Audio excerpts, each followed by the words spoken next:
No.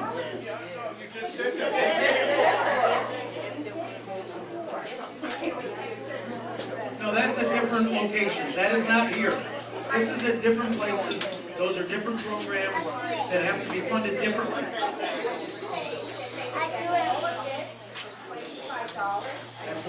That's what we've guaranteed. Per child. Per child. And what do you expect from the community in return? In general, In general, do you expect the community to do something besides that? support what's here. In what way? In all ways. Give me- Financial, fundraising, You expect this community to fundraise, okay? along with Charlotte County, our volunteers, our partners, to raise the funds, to keep those costs at $25 per child. Per child. Suppose the parent has 5 kids, how is he gonna afford that? We will make that work. We do not turn kids away. That's one of the things you should know. We do not turn kids away from our programs. I will guarantee you, the first time I did that would be my last day of work. Because that's one of the board's directives to me, is do not ever turn a child away. Okay. We are going to move, due to time, we're going to move on, okay? All right. We'd like to thank Ms. Caldwell and Mr. Dorland for your presentation.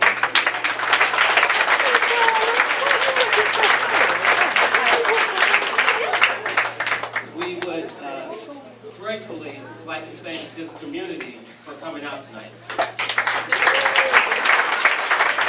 I will tell you that it is a great sight to see. And I will tell you that all these board members over here are very happy to see you. It is a shame that it took for this to happen. That being said, I must address a few things. And I hate to because some of them are rumors, but some of them are also said here tonight. So I'm going to address those now.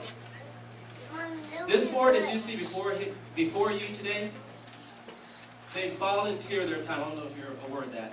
They volunteer their time. And let me tell you, it is a lot of time because none of us are retired. There's no pay. There's no recognition. There's no anything. Our pay is our love for the children and for the community. That's why we do this.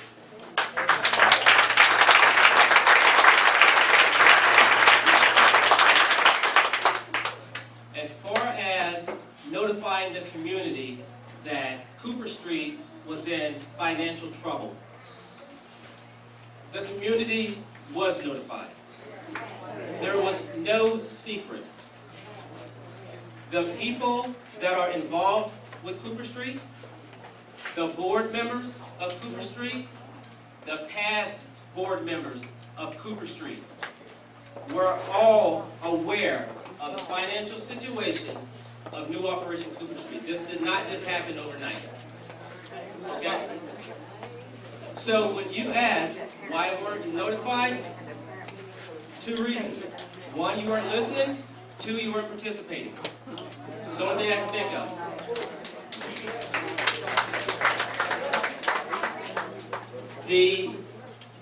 The issue of the board, I take offense to the issue that we, the board, disrespect the community. Because we have been doing nothing but working hard for this community, for this center, since we've been here. And mind you, for the most part, for most of this board, that's only been 5 or 6 months. Only 5 or 6 months. These are all, for the most part, new board members. I'm like the only one that's been here beyond the 5 or 6 months, and Miss Fitzgerald. Okay? So this is not a problem that was created by this board. This is a problem that's being addressed by this board in the best way that we can. I'll have you know that we did not go to the Boys and Girls Club. Did not go to them. They came to us. And I'll tell you why. I'll tell you why. I know you have your opinions, but let me tell you why. The word was out that Cooper Street was having financial problems. Now, do you think for 1 minute that the Boys and Girls Club knew that, but you all didn't? Yes. Not a chance. Not a chance. What happened is, once the Boys and Girls Club heard about it, they said, hey, let's see if we can do something about this. That's the only difference. They came, they said, hey, let's see if we can do something about this. No one else did. Now, did we put out a press release? No. We don't. No one does. But it was very well known by community leaders and by the people that bring their children to this facility.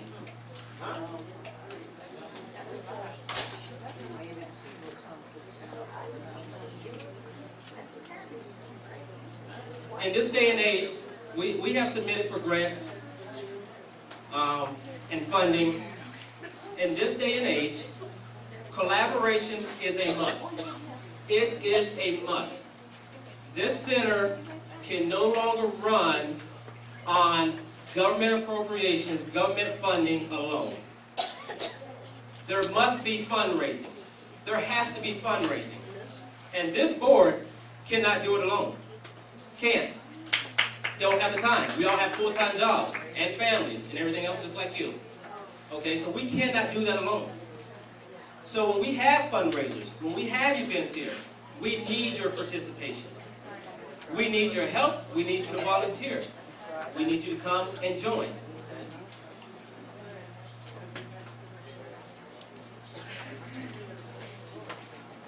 Our goal is to have a place here, a continued place that's safe for our children, where they can learn, not just play ball. They do that all by themselves. But we also want to teach them life lessons. We want them to learn things. We want them to grow up and be productive members of society. Not hanging around under a tree every day. Not standing on the corner every day doing nothing. I don't want my kids like that, and I know you don't want your kids like that. This board fights for that. The people that work here fight for that. But we can't do it alone. You asked about the employees here that Mr. Dorland told you would have to reapply. Let me tell you, I worked at McDonald's one time, not too long ago. And Burger King was right across the street. Now, had Burger King taken over McDonald's, what do you think would happen? I would have to reapply. You know what? I would have to reapply, and I'll tell you why. Burger King don't know me as an employee. Burger King doesn't have my file. Burger King doesn't know anything. Burger King has its own rules, guidelines, procedures that they have to follow. So rather, if in fact Cooper Street becomes another organization, I'm sure they were going to require that employees reapply. Because you have to make sure, by your standards, that they can do the job that you're hiring them for, that you're paying them for, and trust them with your children. We already You've been doing it for almost 10 years. I've been doing it for 8 years. Sure, and So you have. that's a slap in my face to tell me. No, it's not. To me, that's a slap in my face to tell me that everything that I've complied with, everything that we've had to with DCF or whatever else we've had to do. And So you're without telling these me people, my kids. That that's you a are- slap in my face that I don't know what I'm doing. that New Operation Cooper Street has required you to do. Now, this other organization may have different requirements that are different from Cooper Street. Just like Burger King may have different requirements than McDonald's. I'm going to move on. The board's vision is for this to be a true community center.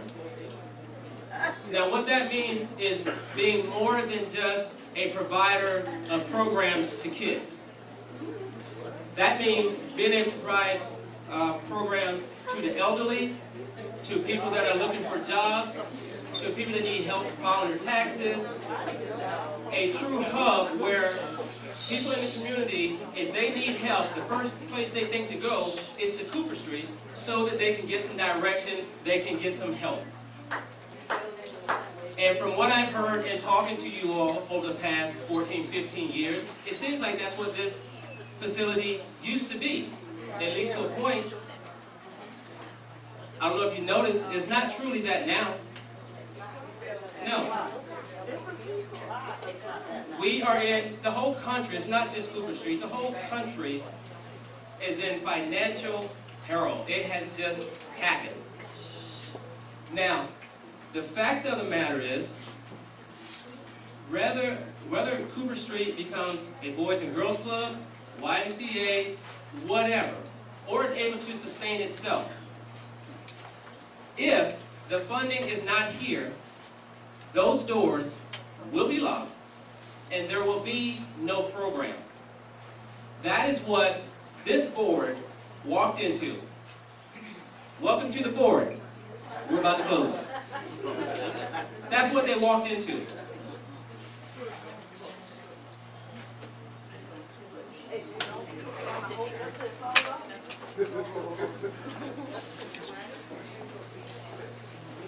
New Operation Cooper Street had to start charging fees for services. Not been done before. Didn't want to do it. The board didn't want to do it. Not the board, no board. Did not want to do it. But had to do it in order to keep the doors open because they saw that down the road, somewhere around June 27, 2012, 2013, we're going to be in serious trouble.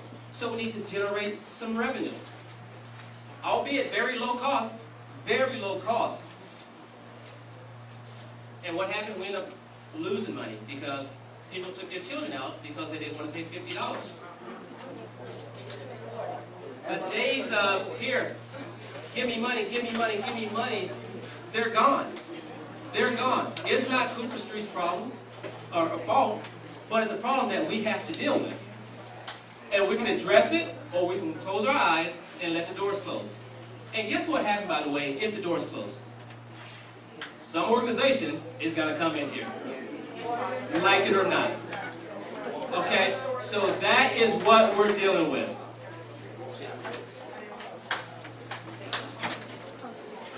It will happen if the funding ceases.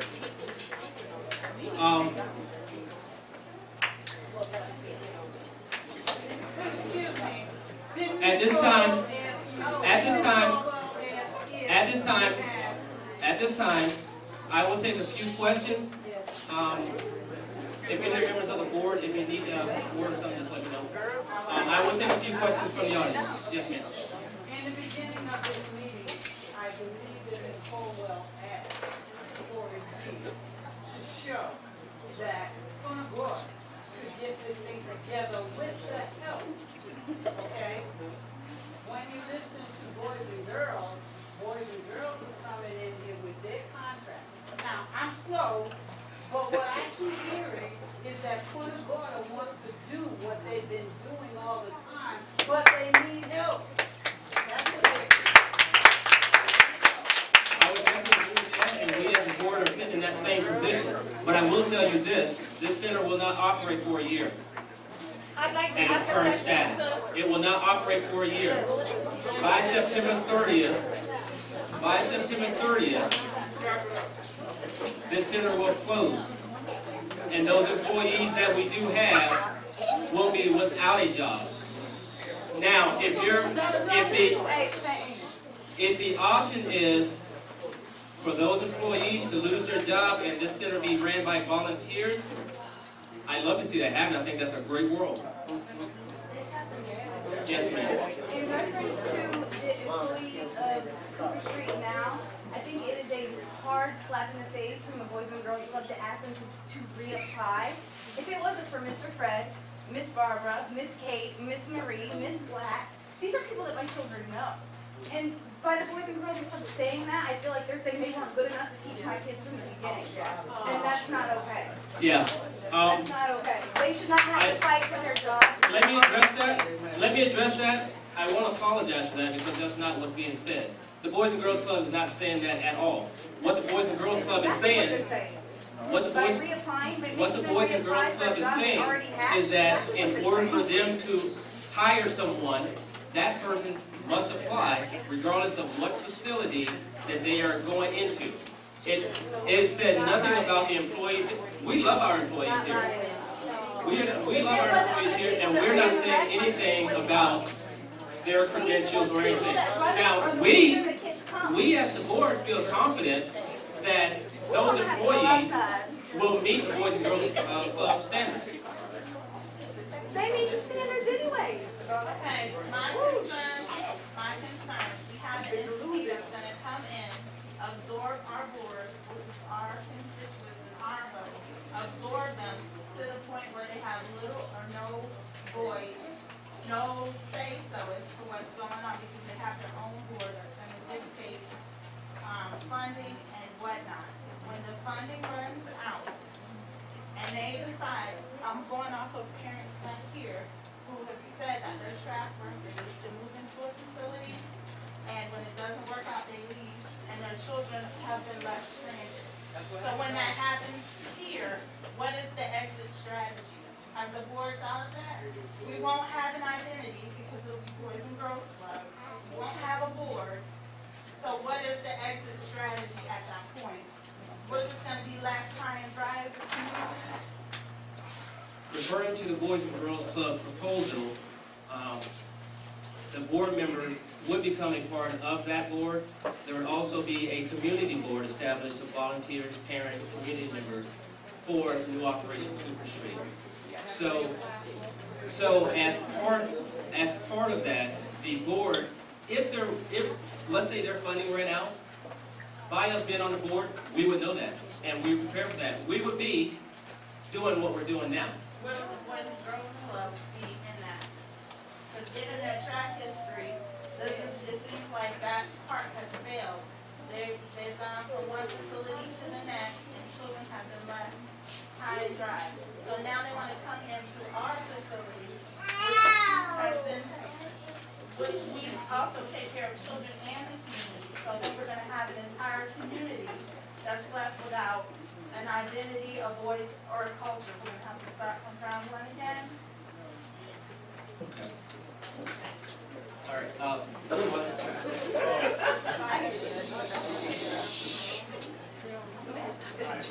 Right.